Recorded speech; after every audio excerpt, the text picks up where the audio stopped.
Welcome to the Exploring New England podcast with Ryan Zipp, where each week I will be talking about what makes this historic region such an amazing place to enjoy. From the scenic views to road trip ideas to where to grab the best eats and much more. Let's get going.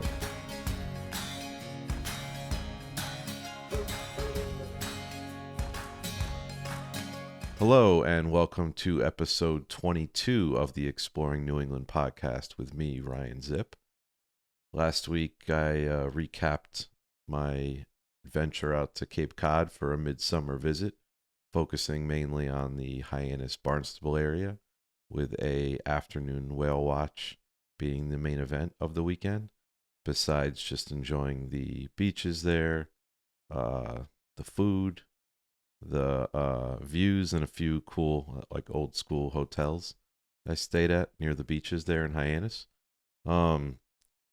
This week I was kind of prepping what to do this weekend. There was nothing that was like a full-fledged further trip away, but there was an opportunity to get back to Newport to meet up with some friends of mine, and so I decided to take advantage of that and just turn it into a quick little Newport getaway. A little different than previous ones.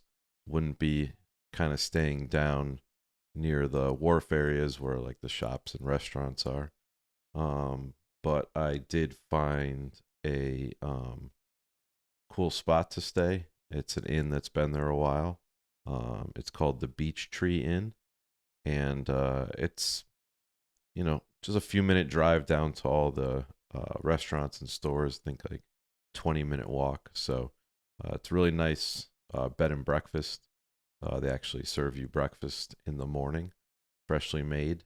You fill out the little checklist menu the night before you go to bed and pick a time and then go down and make you fresh breakfast. So I went with the French toast.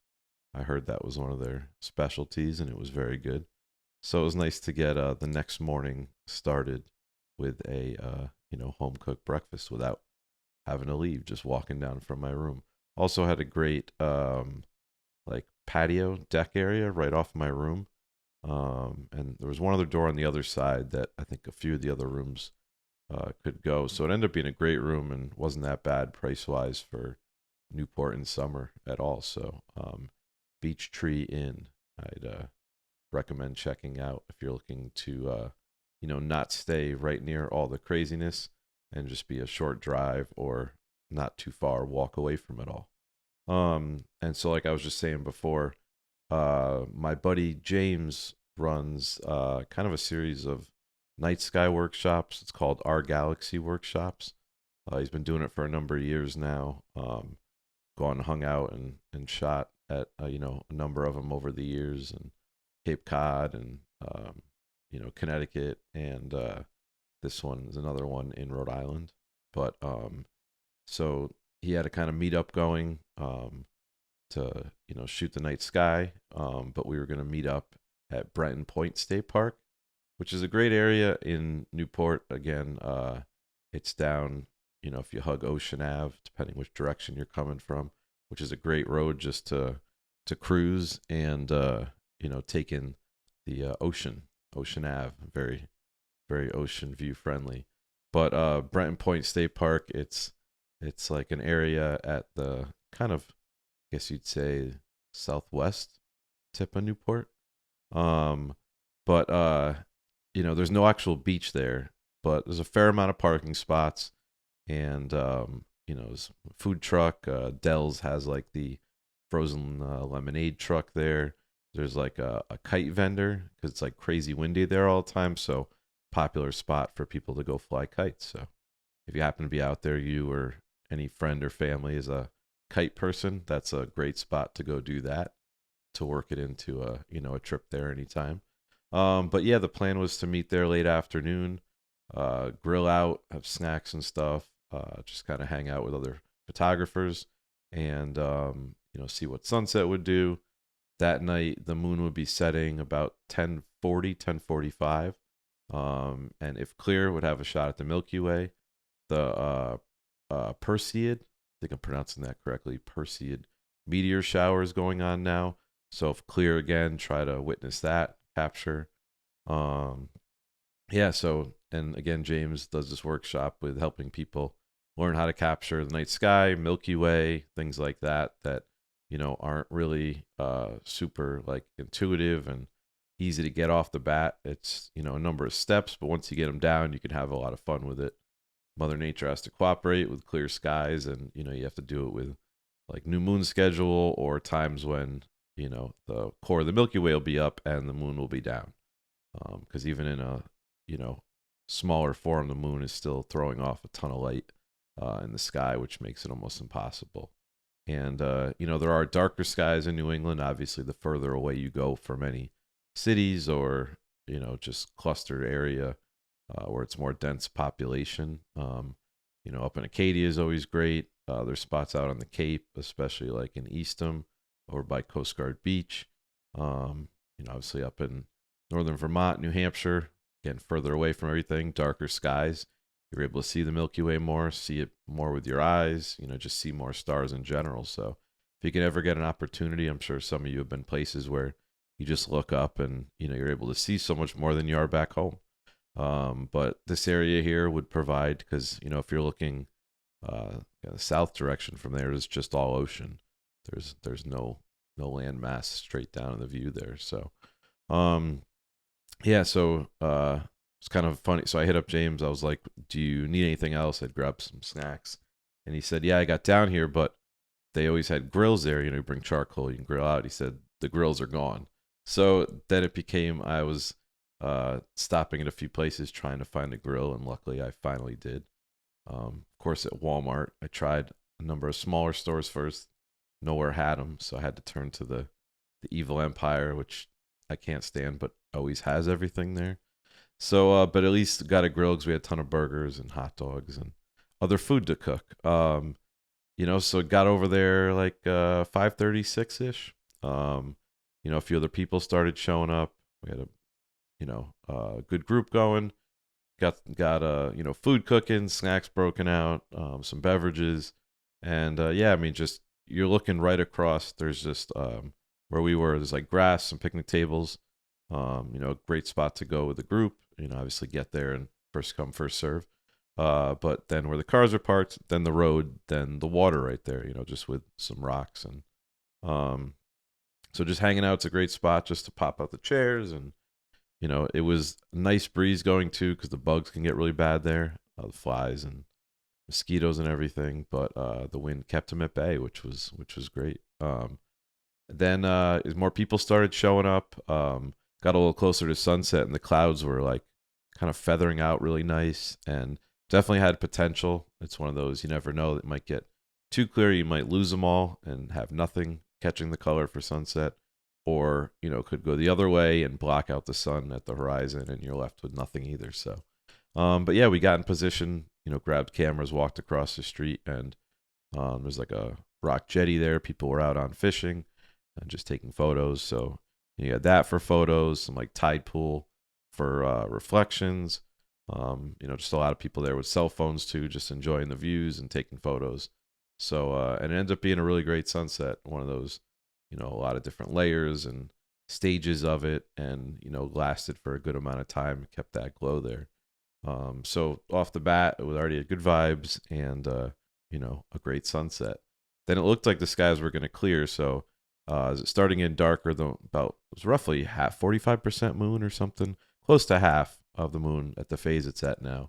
And as it got closer to the horizon, it was getting like an orangey glow and kind of really cool, moody look in between the clouds, and then got a view of it, before it dipped below the horizon. But even before it was totally gone, you could start to see the Milky Way come into view as it was getting darker. And then, just keeping an eye out, you'd see the meteors start. I guess they were saying there could be, 60 to 100 plus an hour. So this meteor shower, it happens every year around this time. I think from, I want to say, mid to late July into like very beginning of September, but mid-August is typically when they peak. I believe 12th or 13th, when I was there a day or two after, would be when it was peaking. I think when this comes out, it's going to be like the 15th. So there's still a chance, to see them. If you haven't heard about them and gotten out there. I think anytime after 10ish you can start seeing them, but after midnight, closer to that overnight, super early morning is when you're able to see them better. Just do a Google search. There's like a NASA page that comes up, and you can learn more about them. I'm not that well versed in that stuff, but yeah. So we were able to start seeing them, and they're known for their fireballs. I guess there could be different sizes, which that's why you see them kind of streaking. We saw some larger ones that kind of cover like a huge chunk of the sky, and then you'd see some smaller ones that would just kind of go real quick and wouldn't last long. But it was neat seeing them. As far as like capturing them, it was really hard because you're just firing away, and obviously I have no idea when they're going to happen. They're a split second, and it could be all the way to the left, the right, behind you. So I think I got a few and a couple photos, nothing like crazy as far as like composition, but just like sitting back and just looking up at them, honestly, was super enjoyable. And then as the moon did dip down, the Milky Way came out even more. Eyes got a little more adjusted, and was able to, shoot the core of the Milky Way right there over the ocean, which was great. I've done it a fair amount over the years, off and on, but last summer was tough between, all the rain we had every time I was away, and also a good amount of the smoke from the wildfires up in Canada were reaching down, at us in New England, and just, making it tough to shoot a lot of things, including the night sky stuff.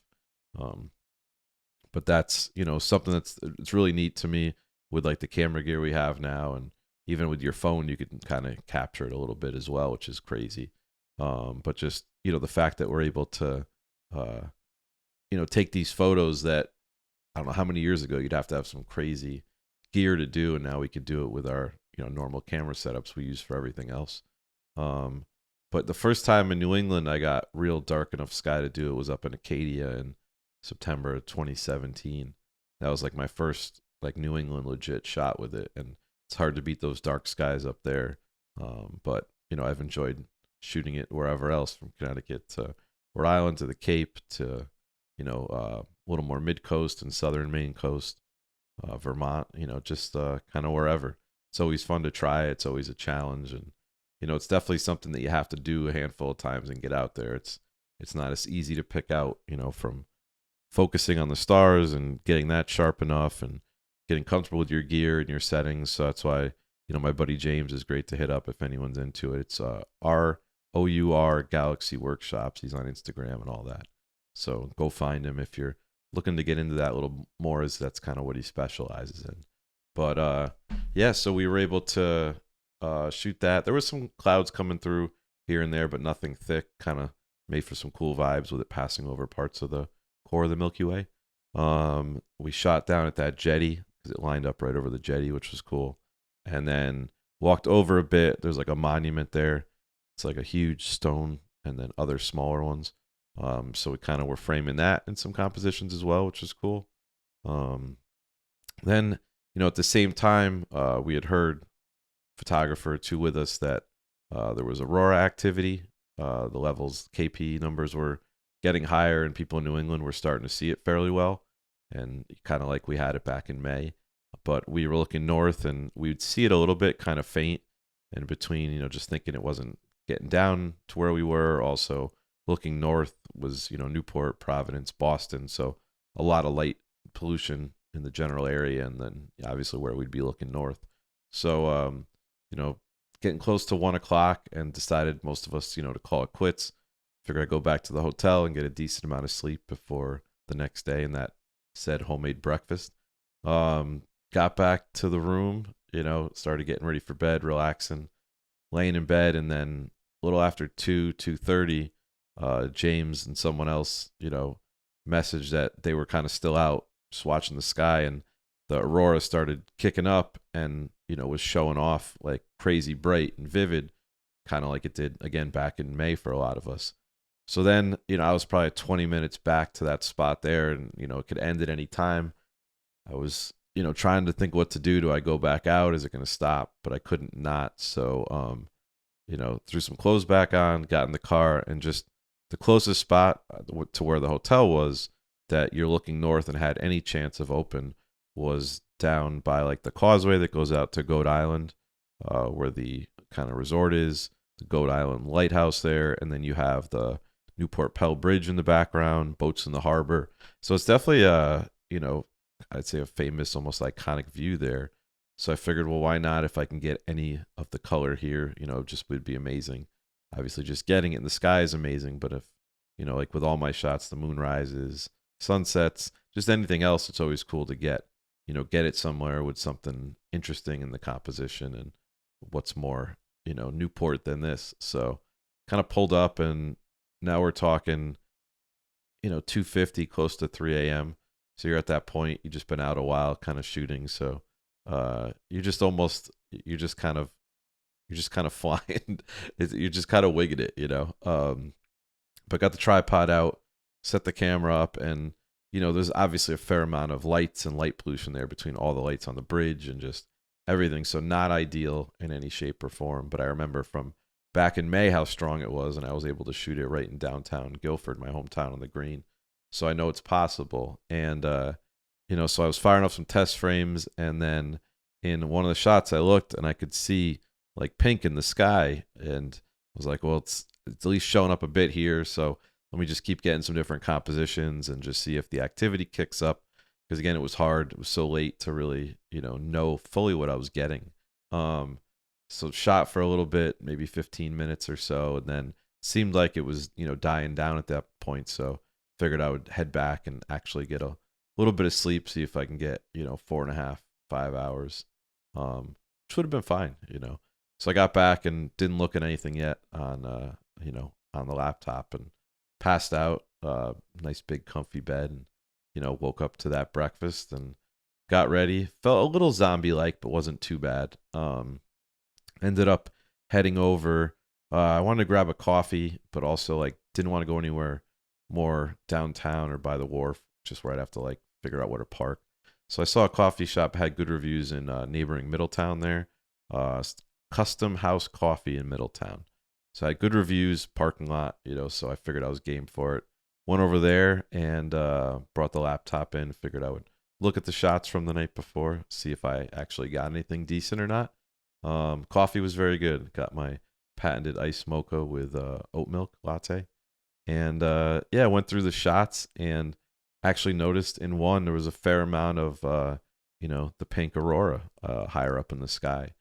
I think a lot of the light pollution in the lower part blocked out, the typical green activity. So you couldn't really see that in the photo. But again, for the situation, the scene, the location, the lighting I was dealing with, to get anything at all, I was pretty pumped. And not having a lot of chances over the years to get the aurora in any shape or form.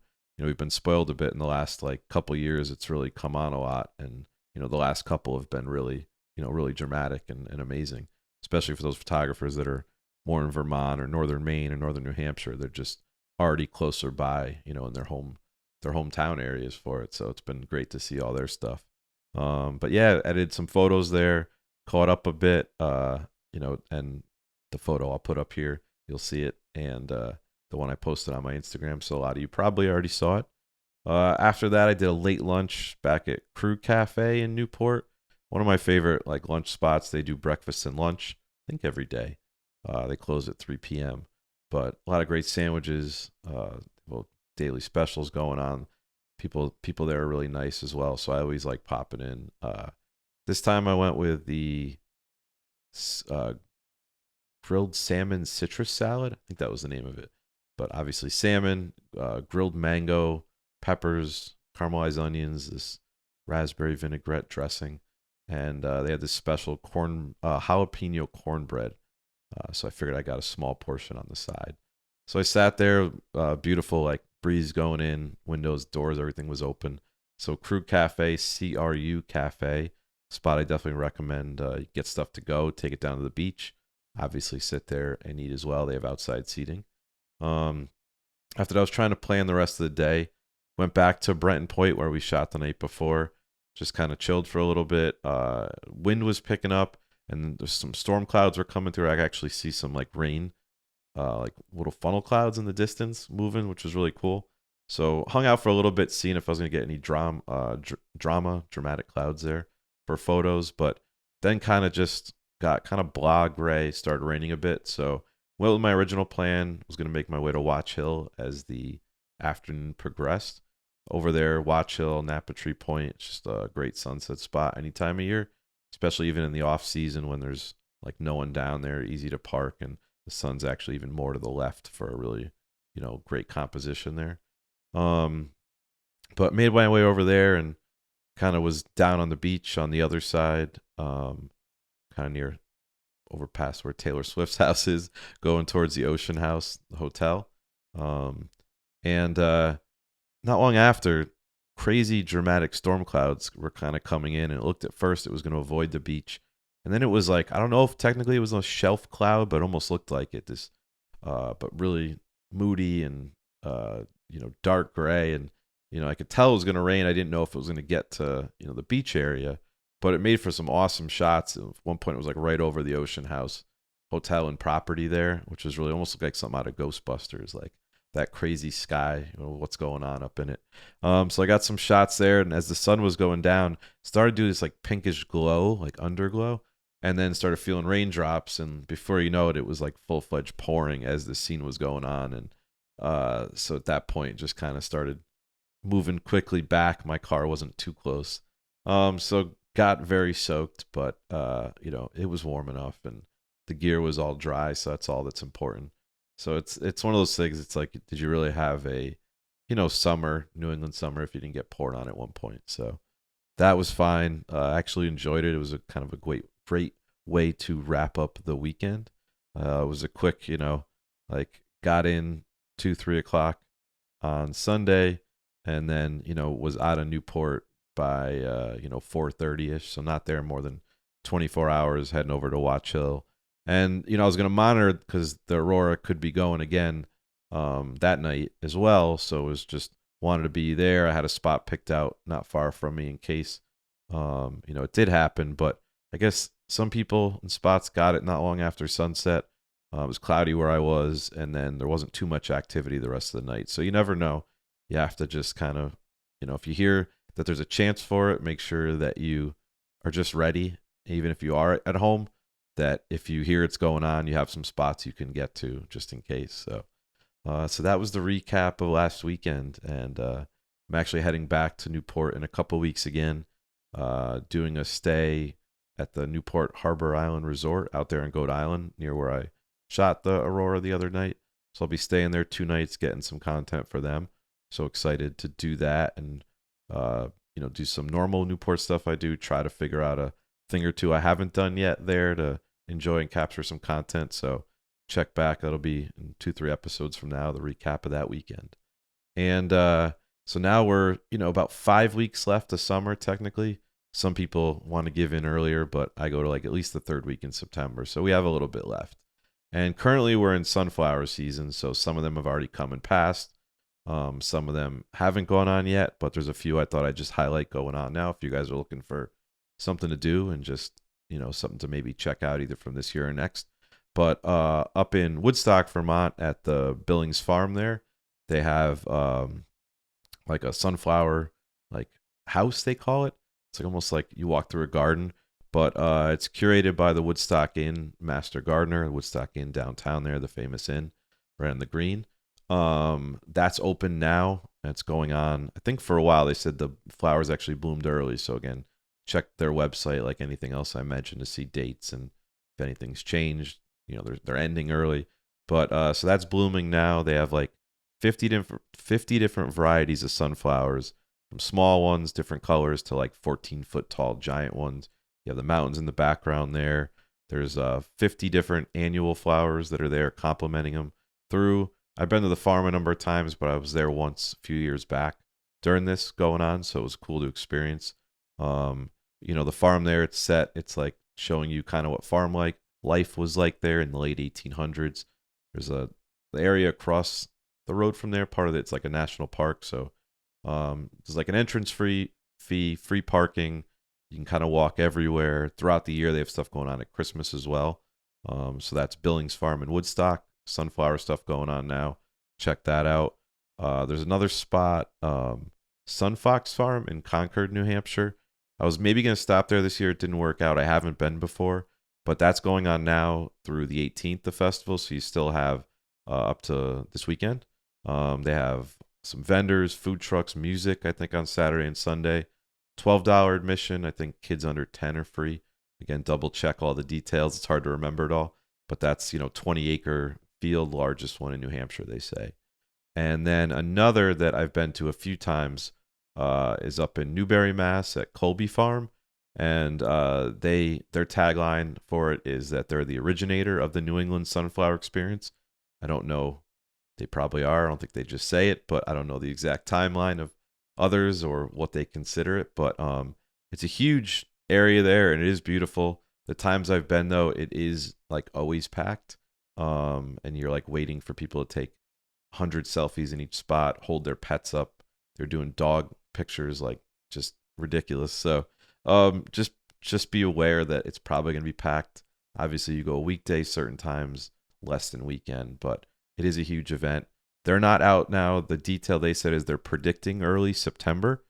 So again, Colby Farm, Google it, keep an update, follow them on social media, check back. I'm sure in the next week or so, week or two, they probably have some more updates. So Colby Farm will be early September. That one you have time for. Sunfox Farm in New Hampshire going on right now. Billings Farm in Woodstock, Vermont going on now.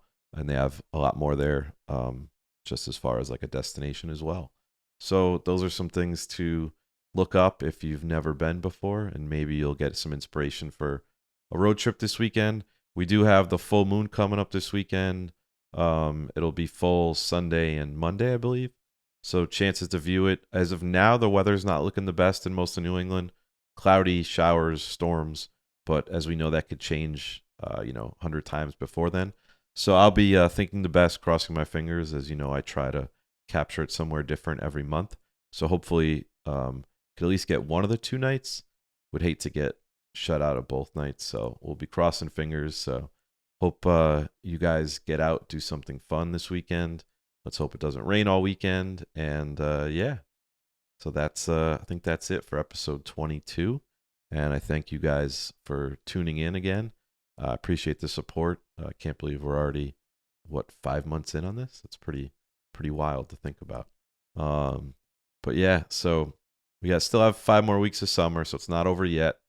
Still time to book last minute stuff, get all those, start checking off that summer bucket list and get to it, and also start planning the fall stuff. I book my first weekend. I'll be talking more about that in the coming weeks. Maybe, give some ideas of where you could start looking to go this fall. So I think that's it for now. Thank you guys, and I'll see you next week.